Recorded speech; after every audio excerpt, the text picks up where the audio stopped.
Selamat datang di podcast Melangkah Bersama Tuhan, tempat di mana kita berhenti sejenak, mendengarkan firman dan melangkah lagi bersamanya. Satu langkah iman setiap hari. Hari ini aku ingin bicara kepada kamu yang sedang lelah. Bukan hanya karena pekerjaan atau aktivitas, tetapi lelah karena beban yang tak kelihatan.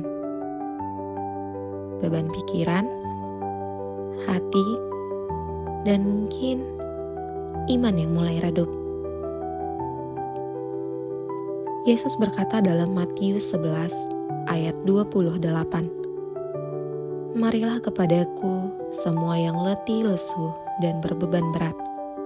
Aku akan memberi kelegaan kepadamu." Yesus tidak memanggil orang yang kuat.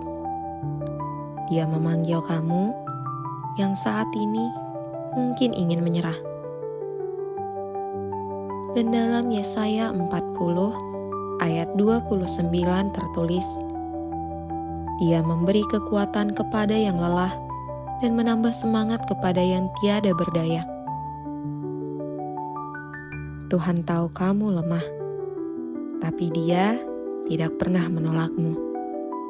Dia justru ingin memulihkan kamu. Aku juga pernah ada di titik itu.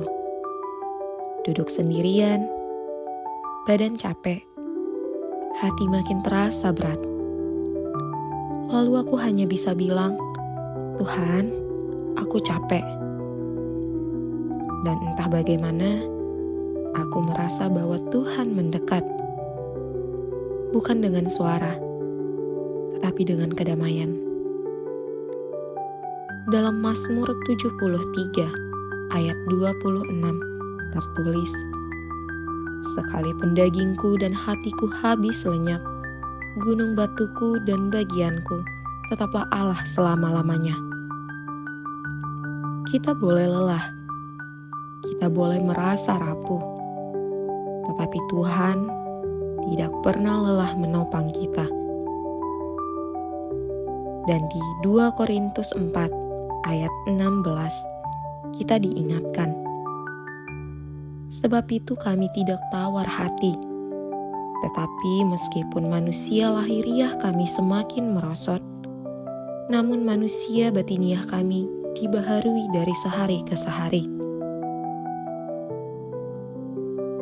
Kadang Tuhan tidak langsung mengubah situasi luar, tapi Dia sanggup memperbaharui hati kita dari dalam. Jadi, kalau hari ini kamu lelah atau lemah, jangan lawan sendiri. Datanglah kepada Tuhan, karena satu langkah bersamanya jauh lebih kuat daripada 1000 langkah sendirian. Terima kasih sudah melangkah bersama kami hari ini di podcast Melangkah Bersama Tuhan. Semoga setiap ayat hari ini jadi kekuatan baru buatmu. Bagikan podcast ini ke teman atau keluargamu yang mungkin juga sedang lelah. Dan sampai jumpa di episode berikutnya. Ingat selalu, satu langkah iman setiap hari membawamu semakin dekat kepadanya.